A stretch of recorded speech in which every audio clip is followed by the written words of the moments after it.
Hello students, स्वागत है आप सभी का आपके अपने YouTube channel Ajay Pandey lectures में। आज हम लोग पढ़ेंगे कि जब किसी चालक तार में विद्युत धारा प्रवाहित किया जाता है तो उसमें उसके चारों ओर कितना चुंबकीय क्षेत्र उत्पन्न होता है।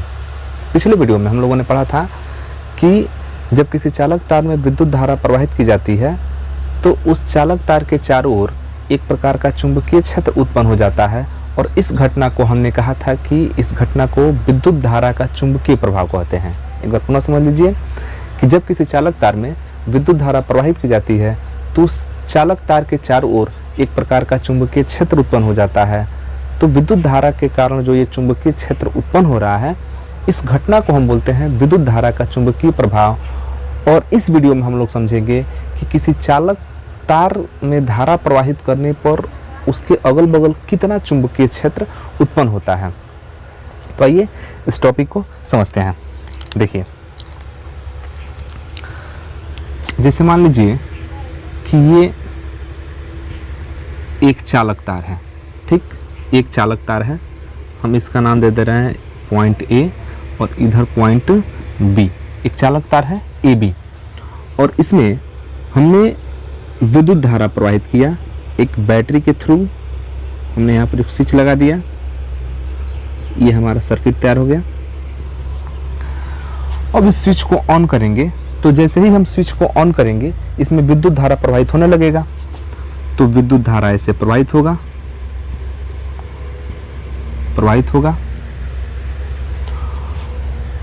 तो हमारा सिद्धांत क्या है कि जब किसी चालक तार में विद्युत धारा प्रवाहित की जाती है तो उस चालक तार के चारों ओर एक प्रकार का चुंबकीय क्षेत्र उत्पन्न होता है। इस घटना को हम बोलते हैं विद्युत धारा का चुंबकीय प्रभाव। तो अब हम इस चालक तार में विद्युत धारा हमने प्रवाहित किया है तो इसके चारों ओर इधर चुंबकीय क्षेत्र उत्पन्न हुआ होगा।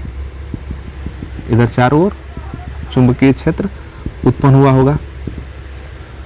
अगर हम स्विच को ऑफ कर दें तो ये चुंबकीय क्षेत्र समाप्त हो जाता है।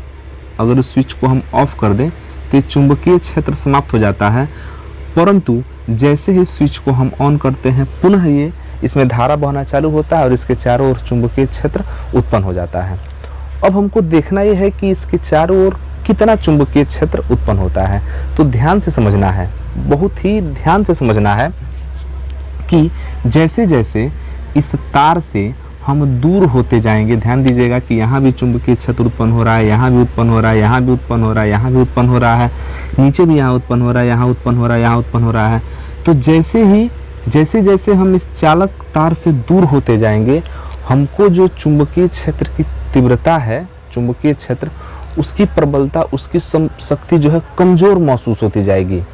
बहुत सिंपल सा लॉजिक है। जैसे मान लीजिए कि कहीं पर आग जल रहा है तो आप आग के जितना करीब खड़ा रहेंगे आपको ऊष्मा उतना ही ज़्यादा मिलेगा, और आग से जैसे जैसे आप दूर होते जाएंगे आपको ऊष्मा धीरे धीरे कम होता जाएगा।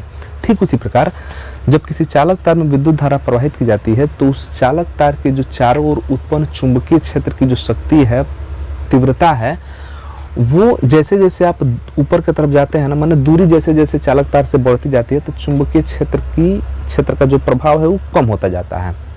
ध्यान से समझना है। दूसरा चीज कि इसमें अगर आई धारा मान लीजिए कि बह रहा है, इसमें प्रवाहित धारा कितना है, आई है, तो जैसे जैसे आप धारा को प्रवाहित करते हैं, चुंबकीय क्षेत्र की तीव्रता बढ़ती जाती है, चुंबकीय क्षेत्र हमारा बढ़ता जाता है। तो ध्यान दीजिएगा कि इस चालक तार के चारों ओर या अगल बगल में जो उत्पन्न चुंबकीय क्षेत्र है, वह चुंबकीय क्षेत्र 2 पॉइंट पर निर्भर करेगा। कौन कौन? कि आप उसमें कितना धारा प्रवाहित कर रहे हैं और उस तार से कितना दूरी पर चुंबकीय क्षेत्र आप निकाल रहे हैं। तो ध्यान से समझना है कि चुंबकीय क्षेत्र को तो सबसे पहले हम बी से दिखाते हैं। चुंबकीय क्षेत्र को किससे दिखाते हैं जी? बी से दिखाते हैं। आप इस चीज़ को बहुत ही बारीकी से समझेंगे। चुंबकीय क्षेत्र को हम बी से दिखाते हैं, माने चुंबकीय क्षेत्र का जो माप है, चुंबकीय क्षेत्र की तीव्रता है। जैसे मान लीजिए कि इसमें धारा बह रहा है तो उस धारा के कारण कितना चुंबकीय क्षेत्र है, उसकी माप क्या है, उसको हम किसे दिखाते हैं? बी से दिखाते हैं।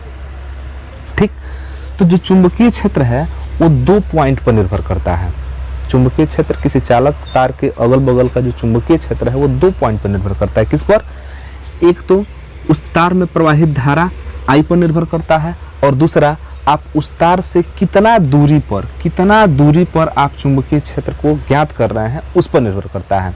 तो हम मान लेते हैं कि जो चालक तार है, इस चालक तार में I धारा बह रही है, और इस I धारा बहने के कारण, इस चालक तार में I धारा बहने के कारण बाहर किसी बिंदु P पर चुंबकीय क्षेत्र हम ज्ञात करने जा रहे हैं, जहां पर चुंबकीय क्षेत्र कितना है, B है मान लेते हैं, और वो इस तार से कितना दूरी पर है, R दूरी पर है। हमने बताया है कि जो चुंबकीय क्षेत्र की तीव्रता होती है, चुंबकीय क्षेत्र की प्रबलता होती है, वो 2 पॉइंट पर निर्भर करता है। उस चालक तार में कितना धारा बह रहा है और आप उस तार से कितना दूरी पर चुंबकीय क्षेत्र निकाल रहे हैं।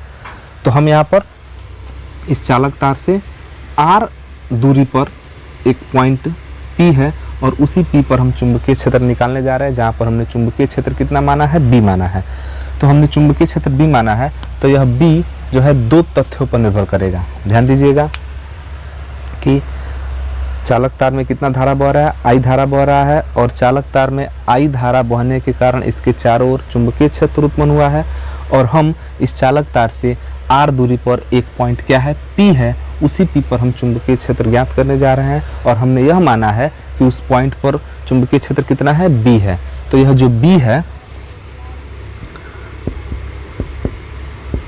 चालक तार से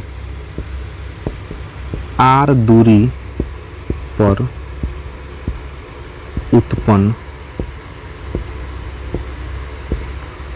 चुंबकीय क्षेत्र B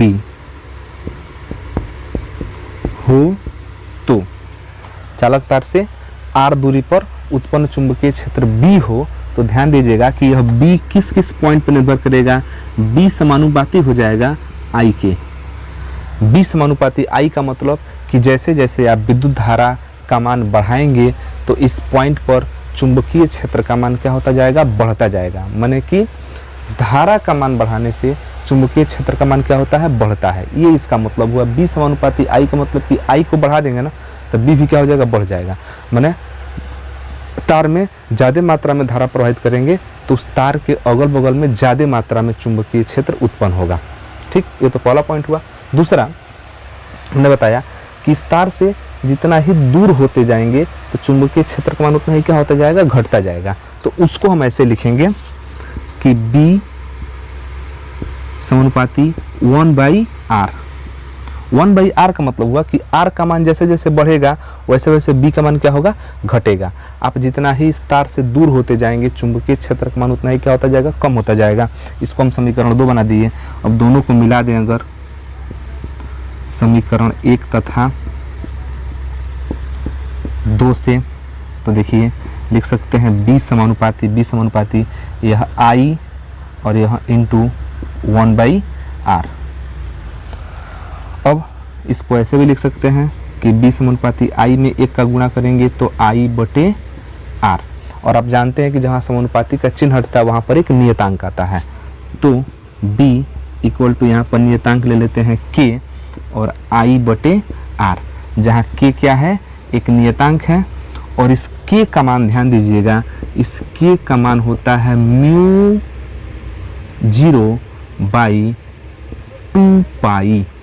μ0/2π इस K का मान होता है। तो उस हिसाब से अगर हम फार्मूला बना दें B का, तो ये हो जाएगा μ0/2π इंटू I/r। ये चुंबकीय क्षेत्र के लिए एक सूत्र हुआ। लेकिन जब आप बुक्स को पढ़ेंगे तो आप वहाँ देखेंगे कि ये μ0 का मान होता है 4π इंटू 10⁻⁷। तो इस मान को अगर हम रख देंगे तो B इक्वल टू 4π इंटू 10⁻⁷ बटे 2π, तब हो गया I/r। तो पाई से पाई कैंसिल, 2 से 2 दूना 4 हो गया। और B का सूत्र बन गया, देखिए 2 इंटू 10⁻⁷ इंटू I/r। तो ये रहा हमारा किसी चालक तार के अगल बगल में कितना चुंबकीय क्षेत्र होता है उसके लिए। ध्यान दीजिएगा कि चालक तार में जो चुंबकीय क्षेत्र उत्पन्न हो रहा है वह विद्युत धारा के कारण उत्पन्न हो रहा है। ध्यान से समझना है कि चालक तार के जो अगल बगल में चारों ओर जो चुंबकीय क्षेत्र उत्पन्न हो रहा है वो विद्युत धारा के कारण उत्पन्न हो रहा है, और विद्युत धारा की एक निश्चित दिशा होती है, माने विद्युत धारा जो है ना सदिश राशि है, उसकी एक निश्चित दिशा होती है। तो जब विद्युत धारा की दिशा होती है तो यहाँ पर जो चुंबकीय क्षेत्र उत्पन्न हुआ है ना, इसकी भी एक दिशा होगी, इसकी भी क्या होगी, एक दिशा होगी। मतलब जो चुंबकीय क्षेत्र है वो एक सदिश राशि है। चुंबकीय क्षेत्र क्या है, सदिश राशि है। और इस चुंबकीय क्षेत्र का जो मात्रक होता है, तो चुंबकीय क्षेत्र का मात्रक होता है न्यूटन प्रति एम्पियर मीटर। इसका मात्रक होता है न्यूटन प्रति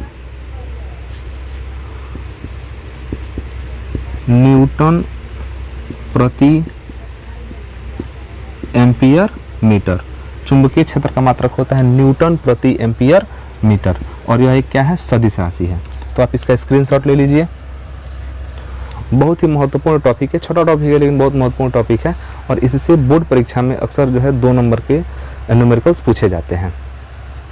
अगले वीडियो में हम लोग पढ़ेंगे कि चुंबकीय क्षेत्र की दिशा को ज्ञात करने के लिए कौन कौन से नियम हैं। उम्मीद है ये वीडियो आपको समझ में आया होगा। फिर मिलते हैं अगले वीडियो में एक नए टॉपिक के साथ। तब तक के लिए धन्यवाद। जय हिंद।